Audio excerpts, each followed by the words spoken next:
Hello guys, ഞാൻ റിംഷിന എന്നാർ and welcome back to my YouTube channel. അപ്പോൾ ഞാൻ പറഞ്ഞ പോലെ തന്നെ എനിക്ക് തമ്മനയിൽ കാണിച്ച പോലെ തന്നെ കൊച്ചിയിലെ ഹോസ്റ്റലുകളിലുണ്ടായ എനിക്കുണ്ടായ കുറച്ച് അനുഭവങ്ങളെക്കുറിച്ച് നിങ്ങളോട് പറയാൻ വേണ്ടിയിട്ടാണ് ഞാൻ വന്നിരിക്കുന്നത്.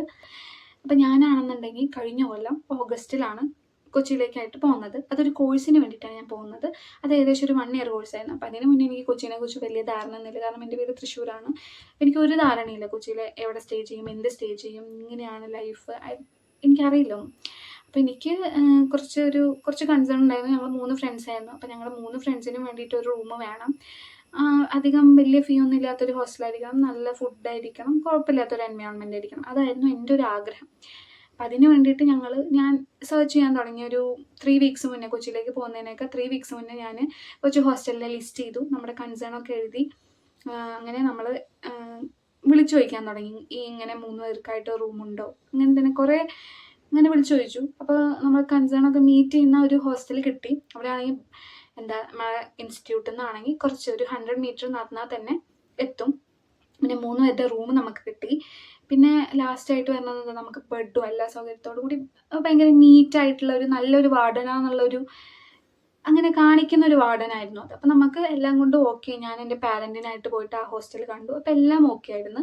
പിന്നെ എൻ്റെ ഫ്രണ്ട് വന്നു, അവളും വന്ന് കണ്ടപ്പോൾ അവൾക്ക് ഓക്കെ ആയിരുന്നു. അപ്പം നമ്മൾ ഓർത്തു അവിടെ തന്നെ സ്റ്റേ ചെയ്യാം. അങ്ങനെ നമ്മൾ അവിടെ സ്റ്റേ എടുത്തു. അവിടെ നിന്നാണ് നമുക്ക് ഒരു 1 വീക്ക് വരെ എല്ലാം ഓക്കെ ആയിരുന്നു. പക്ഷേ അതിന് ശേഷം ഉണ്ടായത് കുറേ നമ്മളെ ഭയങ്കരമായിട്ട് എഫക്റ്റ് ചെയ്യുന്ന കാര്യങ്ങളായിരുന്നു. അപ്പോൾ നമ്മളോട് ഫസ്റ്റ് ഹോസ്റ്റലിലേക്ക് വന്ന സമയത്ത് പറഞ്ഞത്, നമുക്ക് എൻ്റെ റൂം ഉണ്ടായിരുന്നു, അതിൻ്റെ ഓപ്പോസിറ്റ് റൂം ഉണ്ടായിരുന്നു. അവർക്ക് മാത്രമായിരുന്നു അറ്റാച്ച്ഡ് ബാത്റൂം ഉണ്ടായിരുന്നത്. അപ്പോൾ അവിടെ യൂസ് ചെയ്യാം. പിന്നെ ആ ഒരു ബാത്റൂമേ കാണിച്ചു തന്നുള്ളൂ. അത് ഞാൻ പോയി കണ്ടില്ല, എൻ്റെ ഉമ്മച്ചി പോയി കണ്ടു. അപ്പോൾ എല്ലാം ഓക്കെ ആയിരുന്നു. ഉമ്മച്ചി പറഞ്ഞു, ആ നീറ്റ് ഉണ്ട്, ഇതുവരെ കണ്ടല്ല ഹോസ്റ്റലിൽ വെച്ചിട്ട് ഇവിടെയാണ് നീറ്റ്. കാരണം നമ്മൾ കുറച്ച് ഹോസ്റ്റലും കൂടി നോക്കിയായിരുന്നു. അപ്പോൾ അത് വെച്ച് കമ്പയർ ചെയ്യുമ്പോൾ ഇവിടെ കുറച്ച് നീറ്റായിട്ട് നമുക്ക് ഫീൽ ചെയ്തു. അപ്പം നമ്മൾ ഓർത്തു, അന്ന് ഇവിടെ തന്നെ എടുക്കാം നമ്മൾ ഓർത്തു. അങ്ങനെ എല്ലാം പറഞ്ഞ് ഓക്കെ ആയിട്ട് പോയി. പക്ഷേ നമ്മൾ അവിടെ സ്റ്റേ ചെയ്തു 1 വീക്കിനുള്ളിൽ തന്നെ പ്രശ്നങ്ങൾ തുടങ്ങി. കാരണം ഈ റൂമിലുള്ള, അതായത് ഞാൻ പറഞ്ഞു എൻ്റെ റൂമിൻ്റെ ഓപ്പോസിറ്റ് ഒരു റൂമുണ്ട്, അവിടെയാണ് അറ്റാച്ച്ഡ് ബാത്റൂം ഉള്ളത്. ആ അറ്റാച്ച്ഡ് ബാത്റൂം നമുക്ക് രാത്രി ഉപയോഗിക്കാൻ പറ്റില്ല. കാരണം എന്താ വെച്ച് കഴിഞ്ഞാൽ നമുക്ക് രാത്രി അറിയില്ല, ആ റൂമിലുള്ള ഒരു വാതിൽ അടച്ചിടും. പിന്നെ നമ്മളെങ്ങനെ ടോയ്ലറ്റ് യൂസ് ചെയ്യും. പിന്നെ വേറൊരു റൂമിലുള്ളവരുടെ യൂസ് ചെയ്തോളാൻ പറഞ്ഞു. പക്ഷേ അതത്രയും നീറ്റ് അല്ലായിരുന്നു. അതൊക്കെ പോട്ടെ, നമുക്ക് വേറെ ഒരു കിച്ചണിൻ്റെ അത് കൂടെ പോയിട്ട് ഒരു ടോയ്ലറ്റ് അവിടെ സൈഡിലായിട്ടുണ്ടായിരുന്നു. അതത്രയും നല്ലൊരു ടോയ്ലറ്റ് അല്ലായിരുന്നു. ബട്ട് കുഴപ്പമില്ല, ആ സെക്കൻഡ് റൂമായിട്ട് കമ്പയർ ചെയ്യുമ്പോൾ കുഴപ്പമില്ലാത്തൊരു ടോയ്ലറ്റ് ആയിരുന്നു അത്. അപ്പം ഞങ്ങൾ അവിടെയായിരുന്നു പോയിക്കൊണ്ടിരുന്നത്. പക്ഷേ ഒരു ദിവസം കിച്ചൺ അടച്ചു കഴിഞ്ഞാൽ നമുക്കാണെന്നുണ്ടെങ്കിൽ ഈ 3ാമത് പറഞ്ഞ ടോയ്ലറ്റിൽ പോകാൻ പറ്റില്ല. അത് രാത്രി ആണെങ്കിൽ ഒന്നും പോകാൻ പറ്റില്ല. അപ്പോൾ നമുക്ക് ഈ സെക്കൻഡ് റൂമിലുള്ള നീറ്റ് അല്ലാത്ത ടോയ്ലറ്റിൽ മാത്രമേ പോകാൻ പറ്റിയിരുന്നുള്ളൂ. അപ്പോൾ അത് നമുക്ക് വളരെയധികം പ്രോബ്ലമായിട്ട് മാറി. അപ്പോൾ ഇങ്ങനെ ഓരോ പ്രശ്നങ്ങൾ, ബാത്റൂമിൽ പോകേണ്ട പ്രശ്നങ്ങളൊക്കെ വരാൻ തുടങ്ങി. അതായത് ഈ 3ാമത്തെ ബാത്റൂം ആണെന്നുണ്ടെങ്കിൽ നമുക്ക് അത്രയും നീറ്റല്ലാത്ത ബാത്റൂം പോകേണ്ടി വരും. കാരണം കിച്ചൺ അടച്ചിട്ടു. പിന്നെ ഞങ്ങൾ എന്ത് ചെയ്യാനാണ് രാത്രി? അങ്ങനെയുള്ള ഇരിക്കുന്ന ഒരു ദിവസം എന്താണെന്നുണ്ടെങ്കിൽ ഈ കിച്ചൺ അടച്ചിടാനൊരു റീസൺ ഉണ്ട്. അതെന്താണെന്ന് വെച്ച് കഴിഞ്ഞാൽ, ഞങ്ങൾക്ക് ഒരു ദിവസം ടോയ്ലറ്റിൽ പോയ സമയത്ത് വെള്ളമില്ല. അപ്പോൾ വെള്ളമില്ലെങ്കിൽ നമ്മൾ എന്താ കാട്ടുക? നമുക്ക് ആരെയും ഡിസ്റ്റർബ് ചെയ്യണ്ടെന്ന് ഓർത്ത്. കാരണം ഒരു 1 മണി സമയം, അപ്പോൾ എല്ലാവരും ഉറങ്ങേണ്ട ഒരു ടൈമാണത് അല്ലേ, 1:30 ആ സമയത്തൊക്കെ ആയിട്ട് നമ്മൾ എന്ത് ചെയ്തു? മോട്ടറിൽ വെള്ളമില്ല, നമുക്ക് ടോയ്ലറ്റിൽ പോകാൻ വെള്ളമില്ല, തീരെ വെള്ളമില്ല. അപ്പോൾ നമ്മൾ എന്ത് ചെയ്തു? കിച്ചണിലാണ് ഈ മീൻസ് മോട്ടർ ഓൺ ആക്കണ ആ ഒരു സ്വിച്ച് ഉള്ളത്. അപ്പം നമ്മൾ എന്ത് ചെയ്തു? ഒരു 5 മിനിറ്റ് നമുക്ക് മോട്ടർ ഇട്ട്, അപ്പം തീരെ വെള്ളമില്ല, അപ്പോൾ മോട്ടർ ഇട്ടിട്ട് ടോയ്ലറ്റിൽ പോയി വരാം എന്നുള്ള രീതിയിൽ നമ്മൾ മോട്ടർ ഇട്ടു. ടോയ്ലറ്റിൽ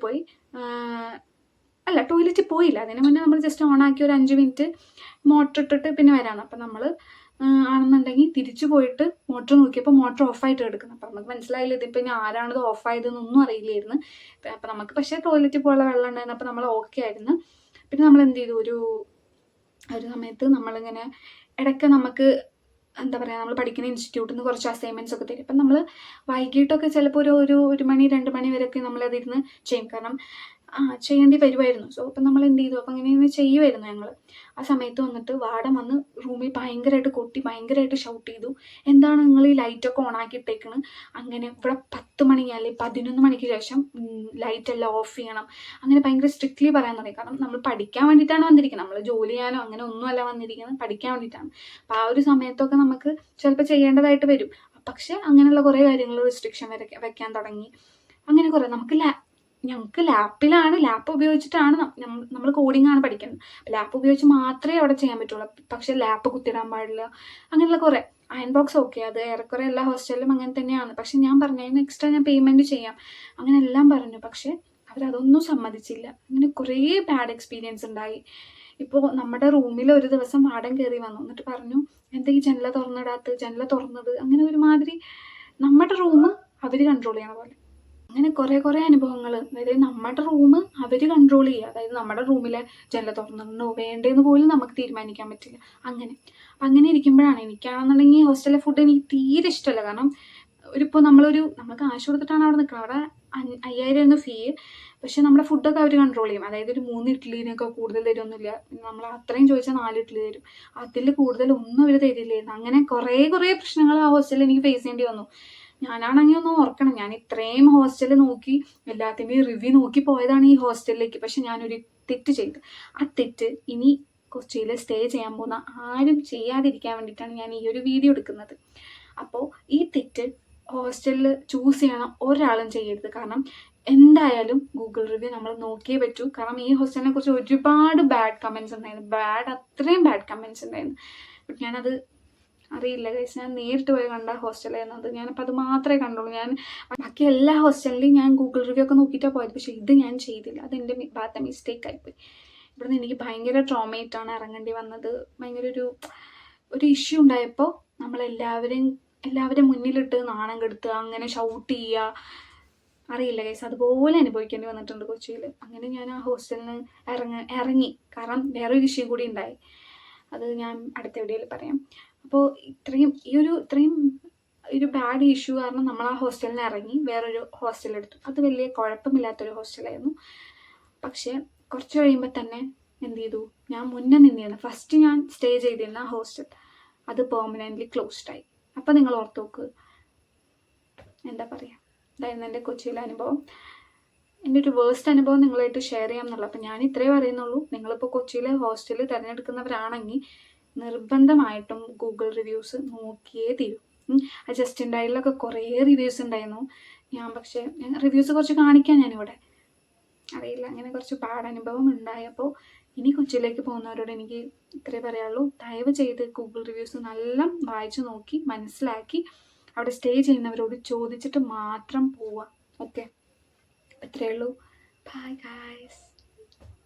അപ്പോൾ ഇനി അടുത്ത വീഡിയോ ആയിട്ട് ഞാൻ വരുന്നവരെ ബൈ. ആൻഡ് നിങ്ങളുടെ സപ്പോർട്ട് ഉണ്ടെങ്കിൽ മാത്രമാണ് ഈ ചാനൽ എനിക്ക് മുന്നോട്ട് കൊണ്ടുപോകാൻ പറ്റുള്ളൂ. അപ്പോൾ സബ്സ്ക്രൈബ് ചെയ്യുക, ലൈക്ക് ചെയ്യുക. ബൈ. അപ്പോൾ ഇനി ഇതുപോലുള്ള കഥകളായിട്ട് ഞാൻ വരുന്നതായിരിക്കും.